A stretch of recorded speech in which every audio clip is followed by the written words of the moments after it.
I hope it's clearly visible, ma'am. Could you confirm? Yes, ma'am, it is visible. Okay, so without further ado, I will just start with my presentation today. So as you can see, the title of the webinar is Refugee Studies, a Literary Introduction. So refugee studies itself is a broad domain. I mean, a lot of different disciplines that it cuts across, most recently digital humanities.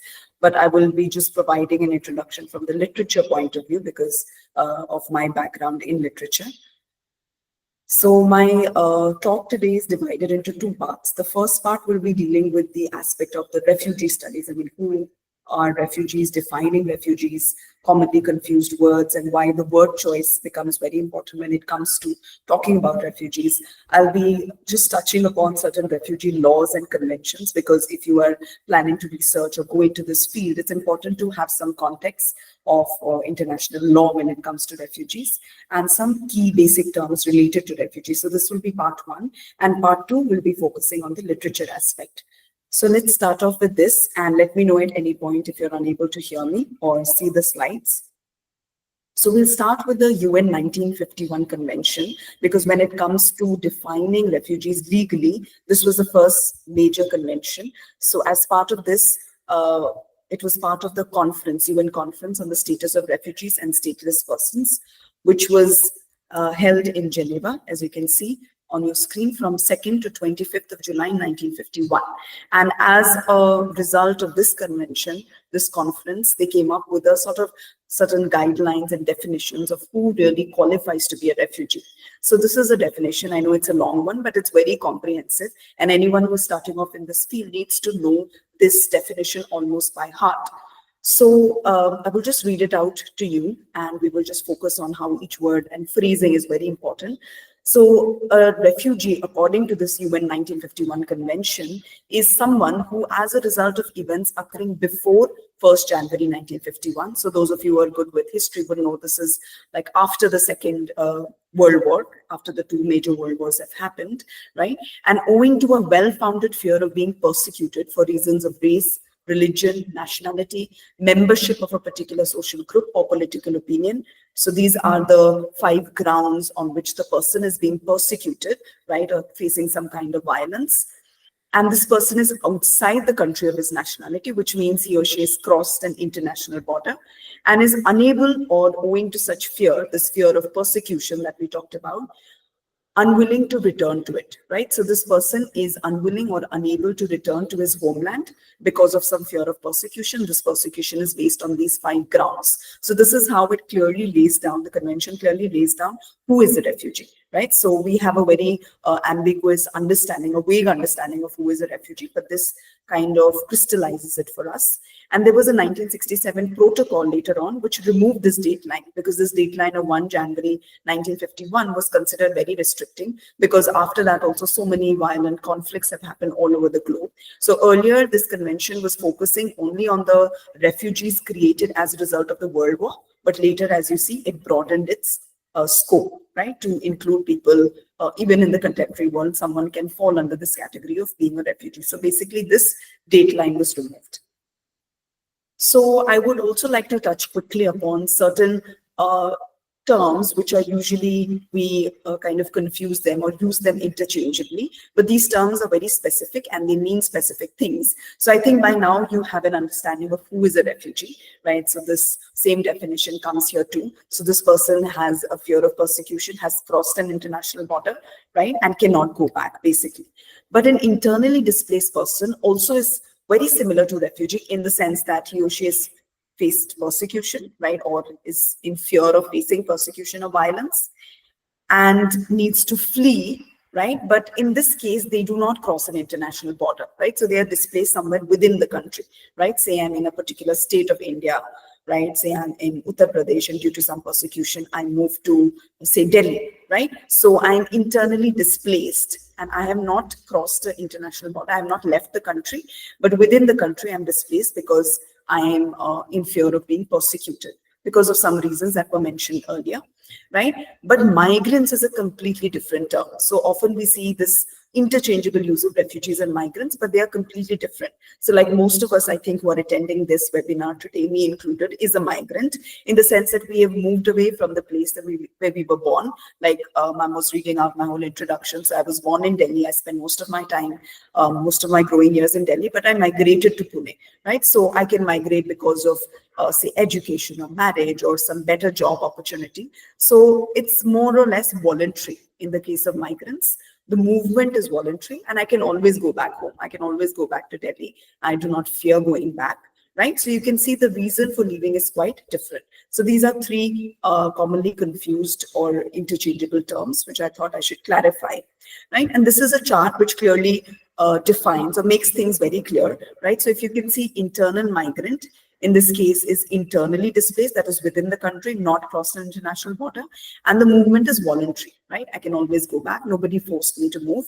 Whereas an internally displaced person, again, is within the country, but fears serious harm, right? So cannot, so like if I leave Delhi because of some persecution, I would be afraid to go back, right? So I would be an internally displaced person if I meet the criteria that was mentioned for the definition of refugee that we also looked at, right? Then a migrant is someone who can even cross an international border, right? So we have internal migrant and we have immigrants, right? So if I leave India and go to US, say for further studies or for a better job, right? Then I'm considered a migrant. Sometimes we use the term immigrant, right? But a refugee is someone who has crossed the international border, but because of fear of persecution, right? So maybe you can take a screenshot later, you can mull over this whole thing, right? Because it makes many things very clear. We'll move on. So I talked to you about the UN 1951 Convention, right? So this convention also laid down certain key principles, right? So it's a long document. It is available open access. So if you just type 1951 Convention, you can get the whole document on Google, on UNHCR website, etc., right? But I've just picked out these two things. So within this, there are articles, like since it's a legal document, I know most of us may be from humanities background, not from a legal background, but I think we are familiar with this language of law. So there is one article 33.1, which lays down the principle of non-refoulement and non-discrimination. Okay, so now non-refoulement comes from a French word, refouler. Okay, refouler means sending someone back, right, returning. Right? So according to 1951 Convention, if a country has signed this convention, right? So we will discuss later about which countries have signed, which countries haven't, how many countries have signed this 1951 Convention, has India signed it or is signatory to it, right?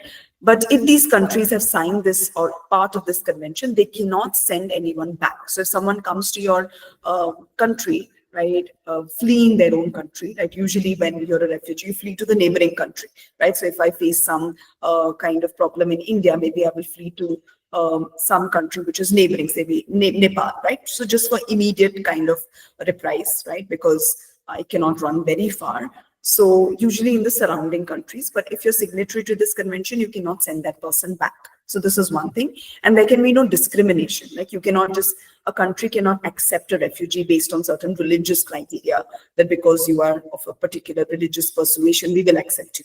But if you do not belong to this religion, we will not accept you. All of that is not also allowed under this convention. So non-refoulement and non-discrimination are two key principles, right? And there are also some qualifications, like if you are involved in some kind of criminal activity in your own country, then this principle of non-refoulement does not apply. Right? So if you're proved to be a danger in another country, you cannot be considered an asylum seeker or refugee in another country.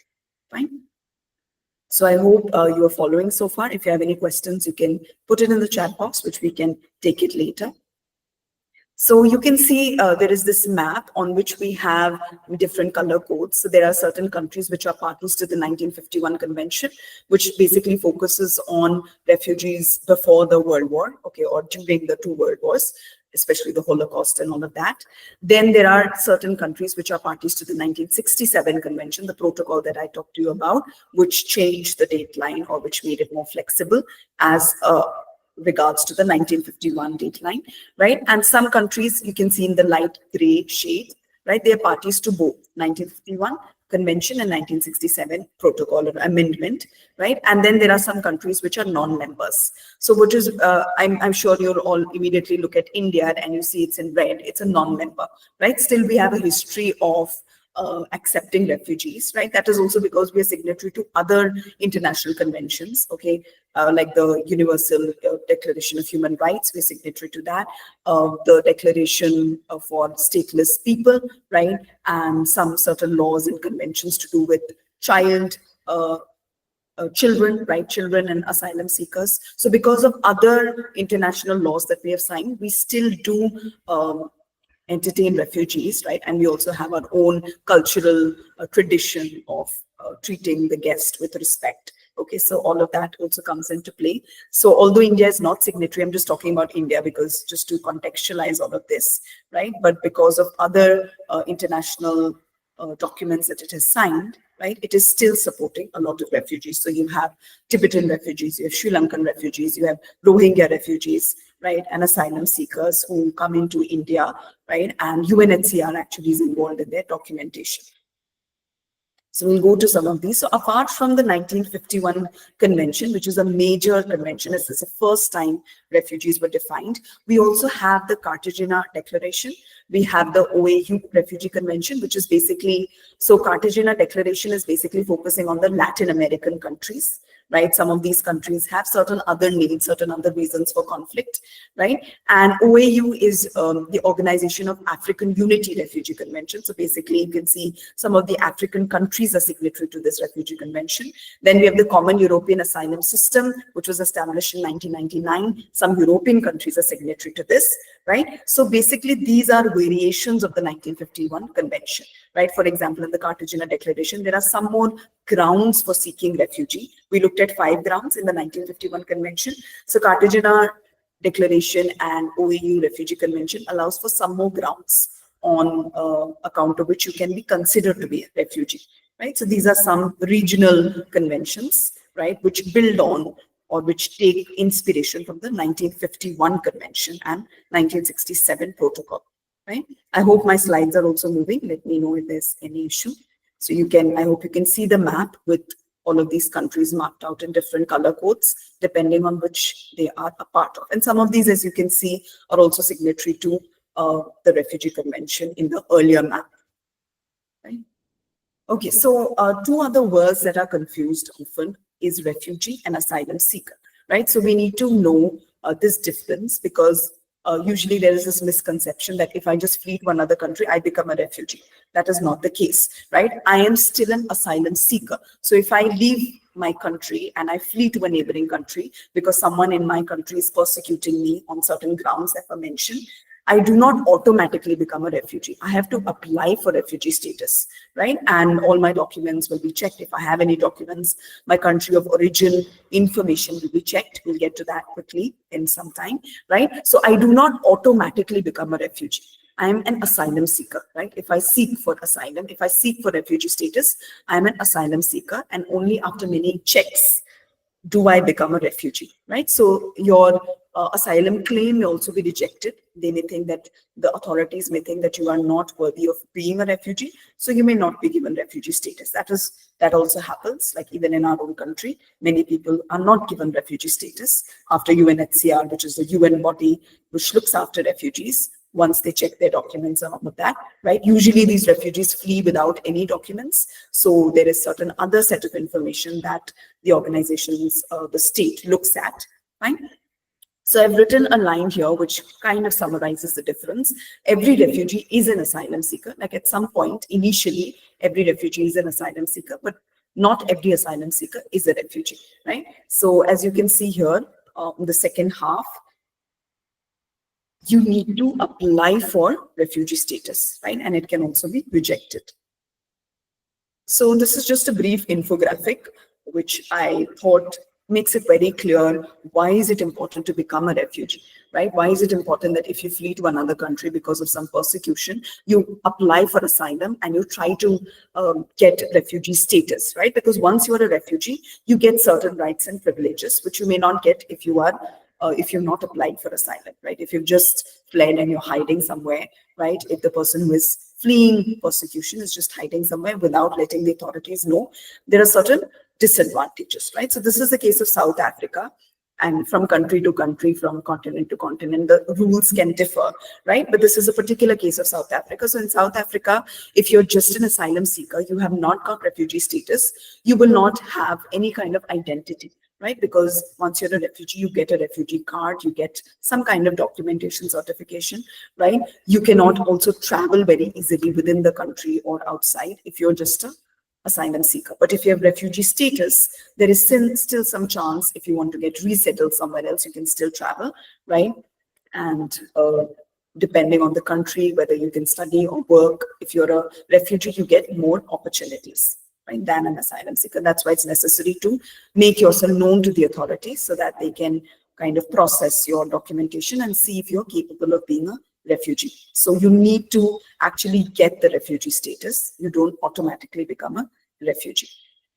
Okay, so this is again a flow chart which quickly shows what happens to someone who flees their home country, right? So if you flee your home country, there are two options. You enter into a foreign country, do not immediately apply for asylum. You just wait out, hide out, right? Or the second option is you apply for asylum. So if you do not apply for asylum, right, your prospects are very grim, very uncertain, because at any time you can be deported, right, and you have no rights, so to speak. But if you apply for asylum, the foreign country where you have gone, the host country, it will go through your asylum application, it will vet it, it will check it, and sometimes asylum may be improved, maybe approved. Sometimes, of course, it may also be rejected. If they think your claim is not really a worthy claim, they may also reject it, right? Sometimes this is where UNHCR also comes in. It helps asylum seekers apply for refugee because it's a legal process. So it may not be very clear. So some kind of support that UNHCR, which is the Office of the United Nations High Commissioner for Refugees, it kind of aids in this process. So these are some other terms: country of origin, also abbreviated as COI, right, which is the home country. So if my homeland is India, my country of origin is India, my home country is India. If I'm trying to flee, and like I said, the earlier example, if I try to flee to Nepal, right, that would be my destination country or host country, right? If I'm fleeing to Nepal, but I actually want to get to, say, China, right? I want to actually reach China, right? So then Nepal will just be my transit country, and then I'm going to go to some other country, right? So these are terms you will come across if you're dealing with refugee literature: home country, host country, right? The host country is the one that receives you, right? So you can look at this images here: origin. So this is your country of origin, then you go to the country of transit, and then to your destination. Fine. So if you are, say, I think this is a map of Pakistan, right? So if you're leaving the home country because of some fear of persecution, right, and you want to go to the US, that will become your host country. All the countries you cross on the way will become your transit countries. Fine. So these are some key terms. Okay, coming to UNHCR, and I think it's important we know some of its key functions, because this is one of the main bodies looking into refugee protection and the concerned fields, right? So they have three main functions, or three things that they perform. So even in India, UN has many offices across the country. One of the offices in Delhi, where I volunteered for some time, I interned. So I got to know how it really works, right? And that's also been very helpful in my own dissertation work and all of that, just knowing how this organization works. So the three key things they do is refugee protection, refugee status determination, abbreviated as RST, and the third wing is durable solutions, right? So durable solutions is basically looking at some long-term solutions for refugees, right? Which is, can they be sent back? Can they be sent back in the sense of voluntary? Can they be repatriated? Can they be integrated into the local system? Can they be resettled, which is into a third country, right? So we'll quickly go through this and then we'll go on to the second part. Okay, so refugee protection covers aspects such as legal protection, right? So like I said, aiding in this process of, say, even applying for refugeehood, applying for an asylum status, right? So that is legal protection, and any kind of legal issues. So you get assistance from UNHCR for that. Everyday tasks, okay, like if there's some casework involved, or even something as simple as recreational activities, some kind of medical aid and all that is required, right? If you are, say, in a refugee camp, a temporary place, all of these aspects are looked into. And then, like we already discussed, things like processing your documents for return or local integration, or helping you in getting integrated, right? If local integration is what you're going for, helping you to get integrated into the new society in which you are, the new country in which you are, right? And across the country, like looking at India, and in every country, UNHCR has several local implementation partners, right? So for example, in Delhi, it works with SLIC, which is Social Legal Information Center, which helps in the legal protection aspects, right? Then we have BOSCO, which is the Organization for Social Concern and Operation, which looks into things like their welfare, recreation, education, all of that. And then we have DAJI, right? The short form is DAJI, which is Development and Justice Initiative. So all of these local partners help UNHCR in kind of providing protection to refugees, right? Then we have refugee status determination. It's basically like I said, when you arrive at a new country, you do not become a refugee. You have to apply for refugee status, right? So basically, this is an interview. It is supposed to be non-adversarial, where a UNHCR official or someone from the state will kind of look into your documents, look into your story. So it will be a kind of oral interview where they will ask you, why did you flee? What were the conditions? And they will also conduct their own verification, right? So they have country of origin documents, right? Or COI documents, which is country of origin information, right? Which they also go through and see if what you're saying tallies with the information that they have about that country, right? And basically at the end of this, they will let you know whether your kind of appeal for refugee status has been granted or not. So once you become a refugee, if they say, okay, we've interviewed you, so it's a long process, right? So it can go over months. Right? And if they say, we think that you should get the refugee status, you will be given something like a refugee certificate, right? Asylum seeker certificate or a refugee card. So this is an asylum seeker certificate when you've still just applied for refugee status, when the process is going on. And if you are granted that, you are given a refugee card, which looks something like that. And as you can see, this needs to be renewed. So here it's 5 years or 4 years in which it has to be renewed. Right. So this, again, you will go back to UNHCR. They will again interview you. They will see whether the conditions in the home country are okay. Can you be sent back or not? Right. And then finally, there is resettlement, which is if you want to go to a third country. So if I have come from Afghanistan to India, right, as a refugee, so my home country is Afghanistan, I've come to India, I want to go to the US because my family is there, some relatives are there. Then I apply for resettlement. Right? But resettlement is only done for the most vulnerable categories, such as women and girls at risk. So at risk of sexual gender-based violence, that is one thing, concern that refugee women face.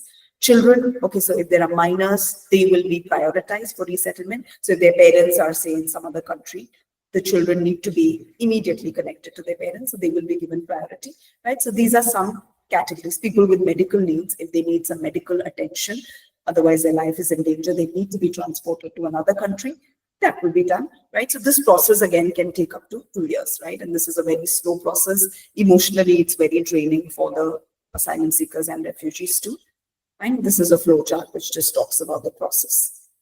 Right? So that was just a brief introduction to give you a kind of context. And now we'll come to part 2 of my presentation, which is we will talk about literature about refugees. So now that you're conversant with a few terms, I'm sure you will be able to comprehend much more. So we'll talk about genres and types when it comes to literature about refugees, right? So this literature can be written by refugees in some cases. In some cases, it is about refugees. So we will see both the cases, right? And different genres. We will look at contemporary digital narratives because in today's digitally driven world, right, where like so much of information is always competing for your attention. Why do digital narratives then come into the picture? We'll discuss that.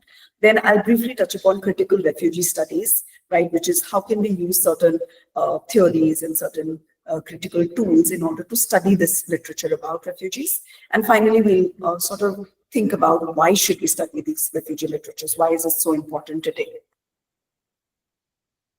Okay, so the first genre that we will look at is refugee poetry.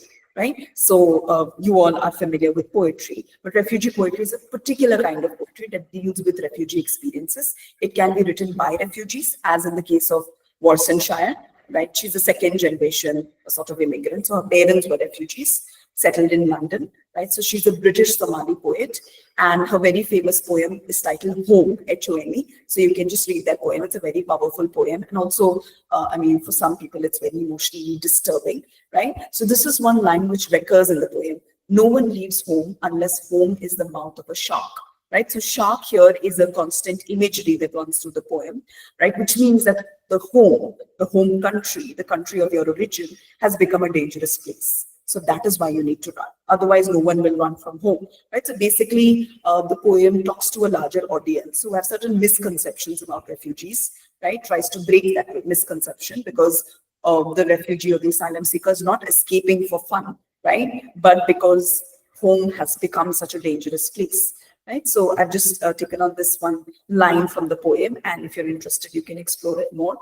Another poem, which is very important when it comes to talking about refugees, is by Brian Bilston, right? So I will just give you probably a minute, right? I think this is very important, just a minute to read the poem, right? And maybe you can put your responses in the chat box about what you feel about the poem. So just 1 minute, you can quickly read.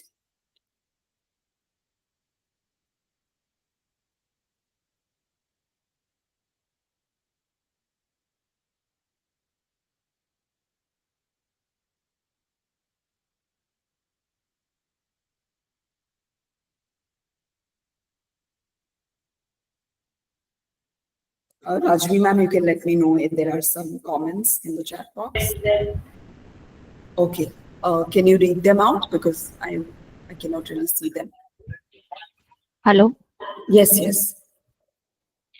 Yes, ma'am. Yeah, could you read it out if it's like short? Any comments on this poem? Basic things faced by refugees. Okay. Yeah, so if you can see, they are called chancers and scroungers, layabouts and loungers with bomb up their sleeves. So these stereotypes about refugees, that they are terrorists and all of that, right? But the interesting thing about this poem is, I mean, if you read it again, okay, so this is a palindrome poem. You can read it normally from top to bottom. You can also read it from bottom to top, right? Reverse, right? So when you read it in the reverse order, I'll give you a few seconds.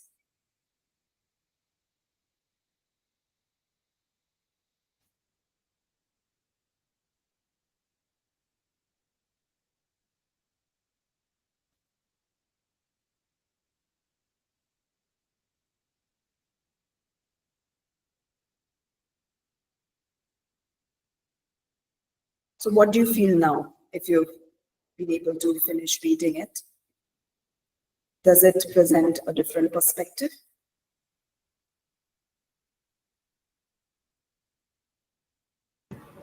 It portrays two perspectives.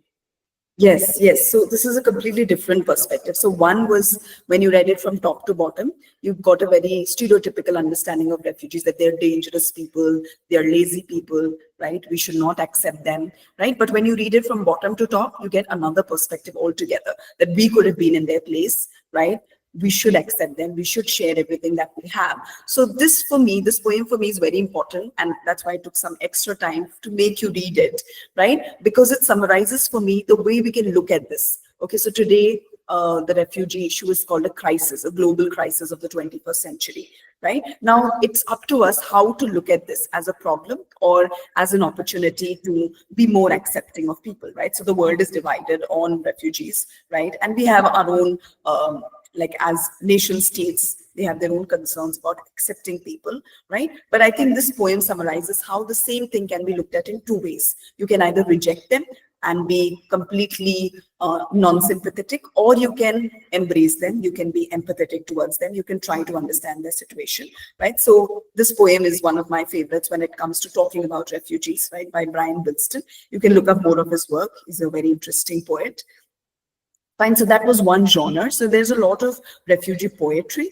So that is one thing that you can explore. Then we come to picture books. Now, picture books is basically, the other word is children's books, right? It's different from graphic novels. We'll come to graphic novels in a moment, right? So picture books are basically meant for a young audience, say from the time you start reading or you are capable of being read out to. Okay, so say by 2.5, 3 years, you can understand a story which is being read out to you, right? So from 3 years to say teenage, like early teenage, right? 12, 13, these books are meant for those children, right? And why these books are important, why these children or picture books are important, because the children themselves need to understand this kind of accepting the other, right? And not seeing the refugee as a threat, as a danger, not seeing someone who is culturally or physically different from them as a threat, right? So when children are given or exposed to such narratives from a young age, they automatically become more accepting, right? But it's also important that the facilitator, the one who is reading out the story or the one who is helping the child understand, is also someone who has a clearer understanding of refugees, okay, and does not stereotype them. So basically, these stories, which are meant for children, right, are meant to present refugees in a light where the children can connect with them, right? Although there's a lot of criticism that Western children are being taught empathy through these stories of suffering of the global South, right? Because most of the refugees we see come from the global South, right? But I think this is a very important genre of children's literature or picture books, right?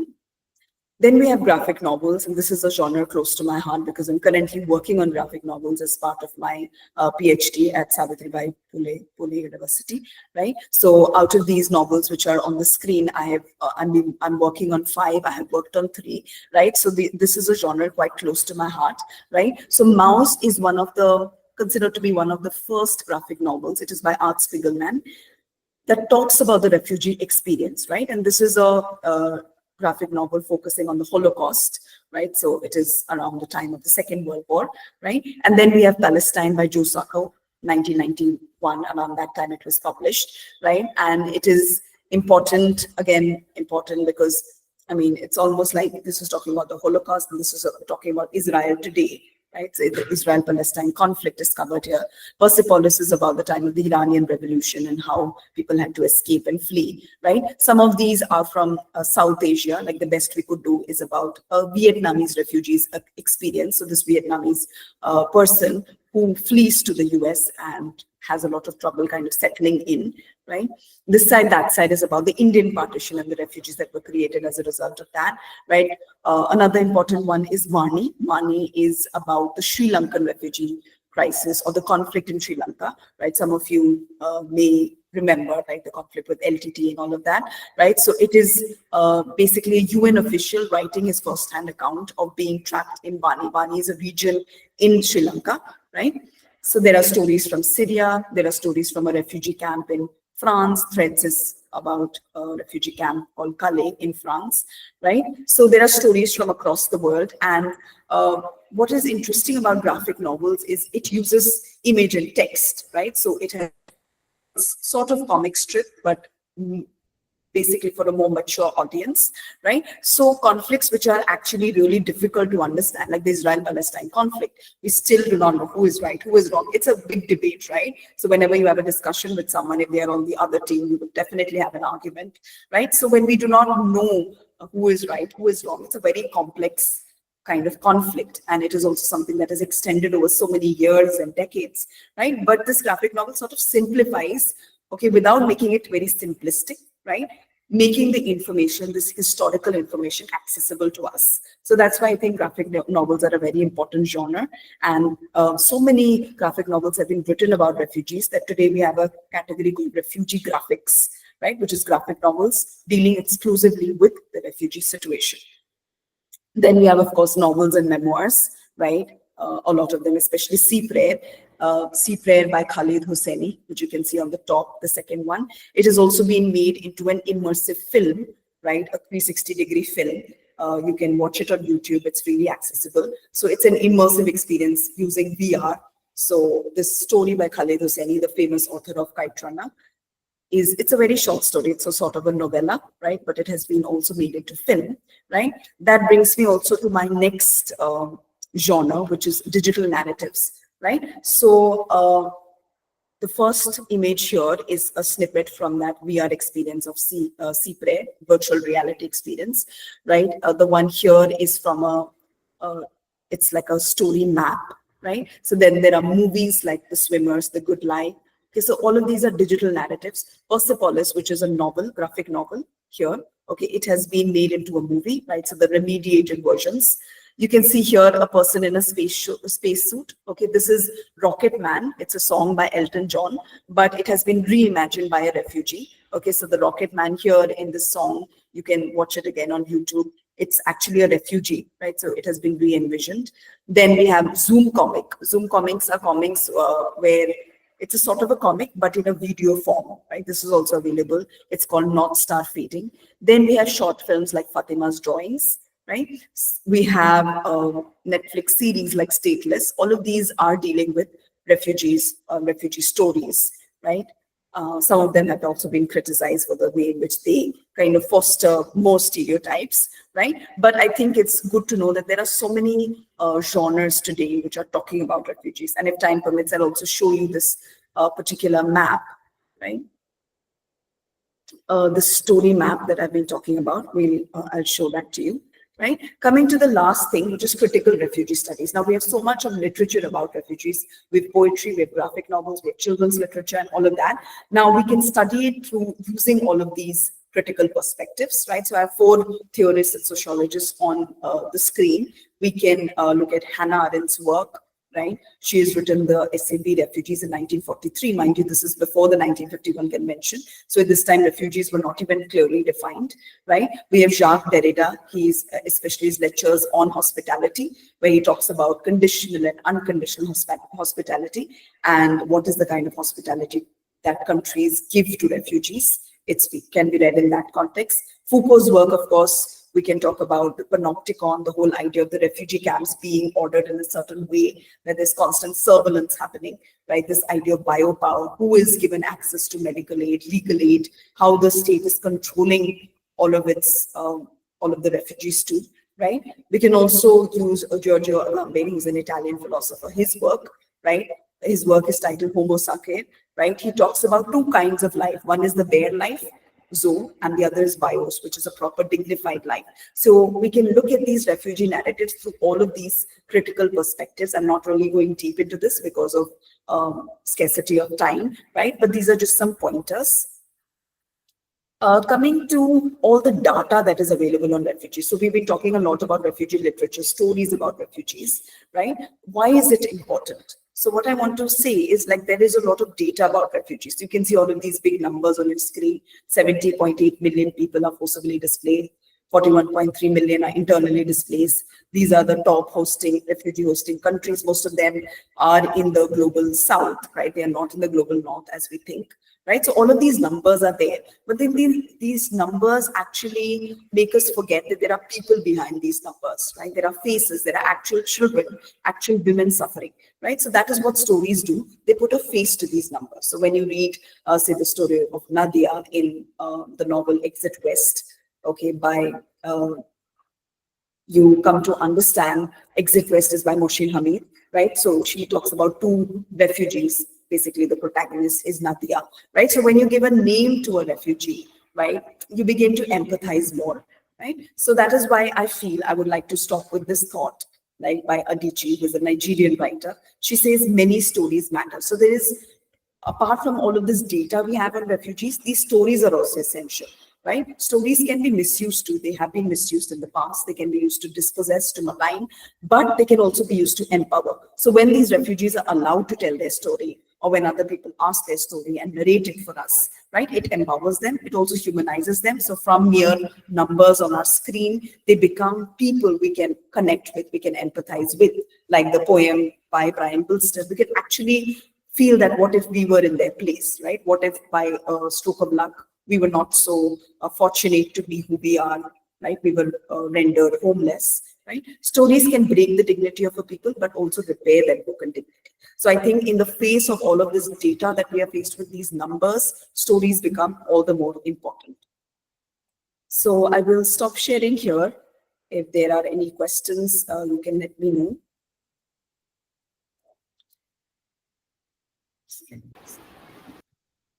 Yes, Pooja Das and Dr. Amit Kapoor both have raised their hands. You can ask your queries one by one. Hello, ma'am. Ma'am, I'm Pooja. Yes, Pooja. Ma'am, first I would like to congratulate that your session was wonderful, and it's so clear to understand. Ma'am, I have one a sort of a confusion. If you can help me out with that. Yes. You talked about the asylum seeker and refugee seeker, right? Yes. So does it mean that asylum seeker, that's the first step to becoming a refugee? or something like that? Yes, so when you leave your home country and you go to another country, you are basically an asylum seeker, right? But you do not automatically become a refugee. You're by default because you've landed in another country, but you can stay in hiding. I mean, maybe fear of the authorities or whatever. You may not go to the authorities, concerned authorities, right? And you may never ask for refugee status, right? So you automatically are an asylum seeker, right? But you are not automatically a refugee. So that was the point. Is it clear? Okay, ma'am. Yes, ma'am. Thank you, ma'am. And ma'am, one more question, ma'am. Can we place refugee studies under diasporic canopy? Yeah, I mean, when you talk about diaspora, they're not always necessary refugees, right? So diaspora can also be immigrant populations, right? It may not always Yes. be the persecution that has driven them there, right? And diaspora means they have integrated themselves, so they're no Mhm. longer refugees; they're either citizens or the Okay. immigrants, right? So But yeah, can we there is, look at it from that perspective? of course. Sorry. Can we interpret it from that perspective? There is some kind of overlap, right? If you look at diaspora, it comes from Hmm. the root word diasporian, which means scattered, right? It was first Hmm. applied to the Jewish refugees who were scattered Hmm. across the globe, right? So Hmm. in its inception, it was more of people who are scattered, people who are homeless. But today, when you talk about, say, the Indian diaspora in the US, right? They Hmm. are not really refugees, right? They must have gone there for better prospects. So, although initially the word diaspora, coming from diasporian, was Hmm. applied to Jewish refugees, today the word has evolved so that Hmm. diaspora may not necessarily be refugees, right? There may be other Okay. reasons why they have left their homeland. Okay. No, but there is some sort of displacement, right? So in that Yes. context, can we interpret it that way is what I'm trying to Sure, ask. sure. There are some overlaps, right? Like you can apply Hmm. post-colonial theory to both of this, Hmm. right? So Hmm. there are overlaps, of course, but like I Hmm. said, it's better to keep refugees separate because they are also facing persecution, right? So Yes. displacement can happen because of many reasons, and it can also sometimes be a voluntary displacement, right? Right. Although I may have moved because I wanted something, right? It may Hmm. not always be that I cannot return back. I'm in danger of Hmm. being persecuted. So all of Okay. those things come into play. Thank you for Okay. your Thank you, questions. ma'am. Thank you so much, ma'am. Thank you. Someone else has a question? Good morning, ma'am. Yes, yes, Dr. Amit, good morning.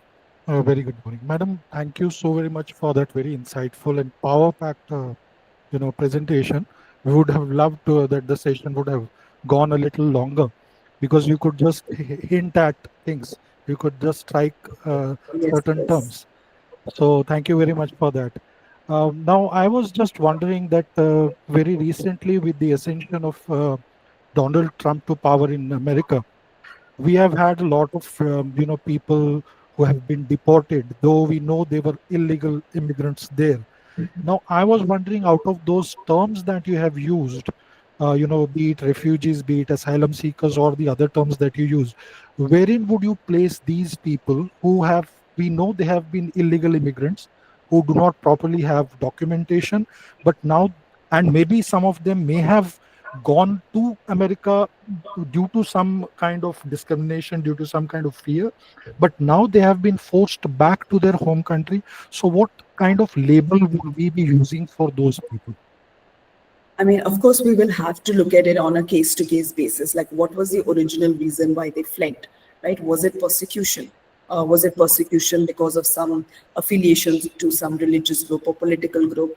Or was it because they wanted a better job, right? So, if you look at what was the reason for them coming to the new country, right? So, if someone has come just looking for better job opportunities, they cannot in any way be given a refugee status, right?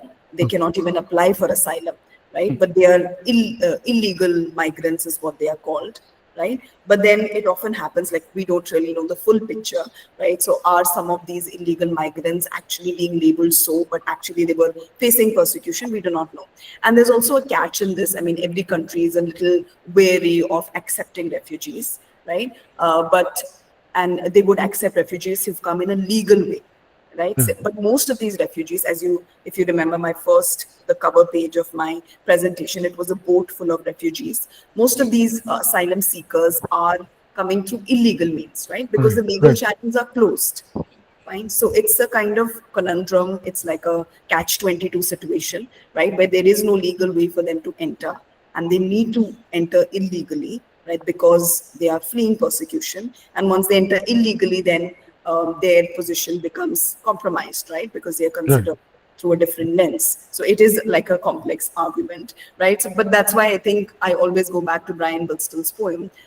Like it also equally applies to us and to our world leaders, right? The same thing can be looked at in different ways. So either we try to make our borders stricter, prevent people from coming, or we try to create policies which are more accepting of refugees, policies which are in place, which will not endanger the law and order of the host country, but at the same time would not, because so many of these refugees, asylum seekers are sent back. Many of them lose their life at sea, right? In, say, the Mediterranean Sea. If you remember Ayan Kurdi, a 5-year-old, a 3-year-old whose body was washed ashore. So many cases. Rohingya Muslims, so many of them are drowned in, and because they are traveling in oversized boats, right? So what can we do? Either there are two options: make our policy stricter so that they do not enter, or kind of create more policies which will be more accepting of them. I mean, it's easier to say this. I'm a literature person, not a policy maker, but it is a complicated thing, and I think all of us need to learn and grow,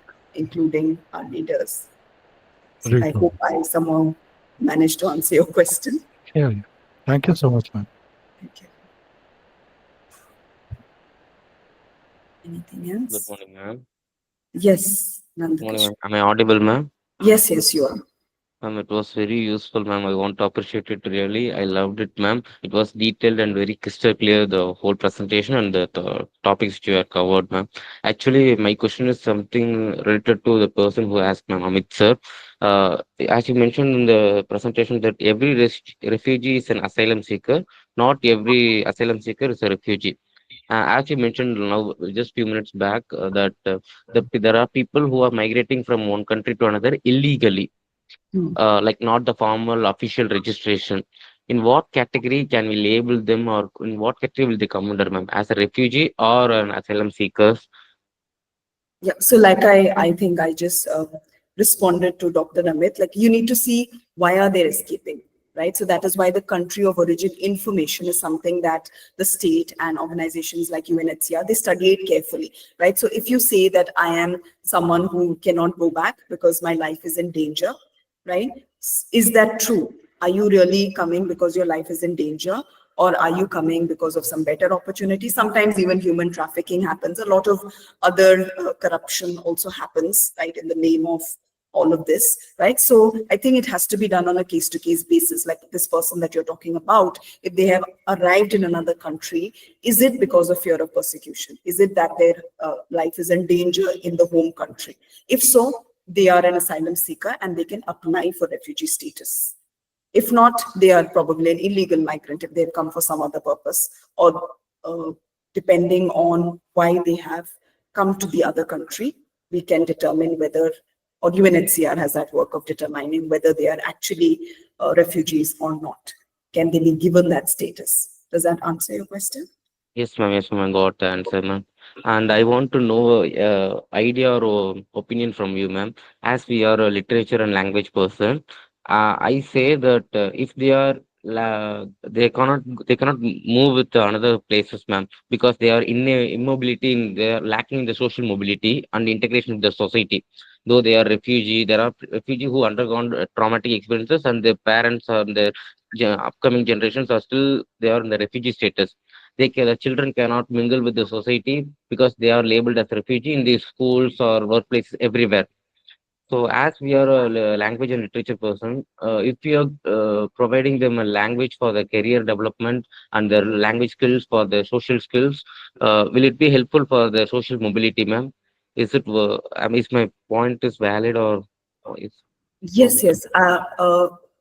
If you remember, I talked about refugee protection, which is one of the wings of UNHCR, right? So under refugee protection, they look into these things. So if a person is going to be locally integrated, if I arrived in India fleeing some persecution, say in Afghanistan, right? And UNHCR says that we are going to integrate you, right? Then there are many families, say, fleeing Afghanistan who are say, integrated, say, in Canada or resettled to some other country. So part of that local integration process is making you comfortable in the new place. So this may involve language skills, so imparting language skills, and UNHCR may not be equipped on its own, so it will kind of tie up with local partners, right? So if the refugees are, say, in Jammu, right, so it will tie up with organizations in Jammu who can help these refugees gain certain language skills that will make their daily life more comfortable. So that is part of UNHCR's mandate then. Okay, ma'am. Yes, ma'am. Got it, ma'am. Thank you, ma'am. Thank you so much, ma'am. Thank you. You're welcome. Is that it? Pooja, do you have another question or is this? Yes, ma'am. I just would like to know, out of curiosity, has there been any example where a refugee, when the threat would have lessened at their homeland, had gone back to their homeland? I'm sure there are cases like this is called repatriation, right? That is the technical term, repatriation, coming from patriarch, coming from the fatherland, right? So when you're sent back, right? But it should not violate this principle of non-refoulement, right? So a person should not be forced to be sent back, and the state and the concerned agencies need to do sort of their homework to find out if the country is safe to return to, right? So if there was, say, a crisis in Sri Lanka, say a decade back, right, and the person is living as a refugee in India, right, and this refugee card is being sort of renewed every 3 years, every 4 years, right? So at some point, maybe Sri Lanka is safe to go back to, right? I'm just hypothesizing, right? I don't think I can think of any real life example. I'm sure there are many, but none that I remember offhand, right? So if it is found that now it is safe for this person, right, to say this Tamil person, right, because they were persecuted in Sri Lanka and they were driven out. So now if it is safe for him or her to go back to Sri Lanka because the conditions have become better, right, then UNHCR or the state may advise that the person be sent back, right?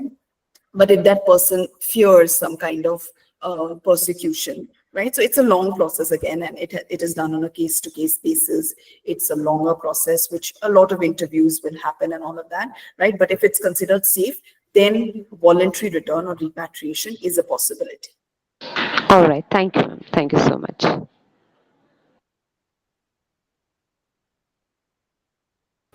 Ma'am, there is one question in chat box. Yes. What are your views on the issue of housing crisis in certain European countries who still accept large numbers of refugees, even though their own citizens find it difficult to find places to even rent? Wouldn't it be counterproductive to allow asylum seekers to enter countries where there is essential nowhere to live? Okay. So yeah, this is a very logical thing. Vaishali Das. Yeah, I can see that question. So Okay. thank you, Vaishali, for your question. So I think this is a very logical thing that हमारे लोग के लिए जगह नहीं है, औरों को कैसे, how do we give them jobs? How do we give them housing, right? So it seems like impractical for countries. But in your question is also a misconception. I think I mentioned this in the talk, right? Actually, if you look today, most of the refugee burden, if you want to call them a burden, or most number of refugees are not in European countries, right? They are in the global South countries, right? The non-European countries. Okay, for example, if you look at the Israel-Palestine conflict, okay, so most of the people are maybe fleeing to neighboring countries like Lebanon, or, okay, if you look at the map there, right? So actually, if you look at the numbers, the global South countries are accepting more refugees than the global North countries, right? Although the global North has more resources at its disposal, right? Whereas some of these countries in the global South are very poor and they do not have enough to fend. Okay, but because that is the neighboring countries, most refugees, say, escaping Syria, would go to Lebanon or Turkey or some such place, surrounding country, right? So this is also a misconception that the European countries are bearing the burden, right? But actually, if you look at these conflicts, most of them also have their source in some developments that happened in the European country, right? So although the source is there, it's not them who are bearing the burden, right? It's actually the countries of the global South. So I don't know if that answers your question somewhat, right? But yeah, so logically, if you see, it may not be viable for us. But then, Vaishali, if you can just imagine, what would you have done, like in their place? So I'm also always reminded of Refugees by Brian Bilston, right? I also know it's very realistic to think of a world which is at peace, right? But there are always two ways to look at it, right? Can you increase the resources for them? Or, so this is also what Derrida talks about. I didn't go into that into detail. He talks about two kinds of hospitality. One is conditional, like you have a lot of conditions, right? And one is unconditional, unlimited kind of hospitality. So one is very idealistic. The other, conditional hospitality, is limited hospitality. And you will never give the refugee so much that he or she becomes your equal, right? You will always keep them in that situation where they're dependent on you. Right, so Derrida touches upon this. It is a difficult topic, right? And Derrida is a post-structuralist philosopher, so it even gets more difficult. But this is something that people are discussing. So if you get into refugee studies, right, these are debates. I mean, there is no one answer to it, right? But I hope I've somewhat. Could I speak for a moment? Yeah, sure. Yeah, that was my oversight. Sorry, I had actually written countries before, but then I added the Okay. European thing. By Sorry. default, you Yeah, think I do understand. I do that's a know that common. a lot of refugee population is in the global south, also in the Middle East. So it's still like it boggles my mind because some of these countries have struggling economy, right? So a lot of the citizens don't have housing. Citizens who have, in India, if you take India, there are so many citizens who live in slums who don't even have an Aadhaar card even though they were born here.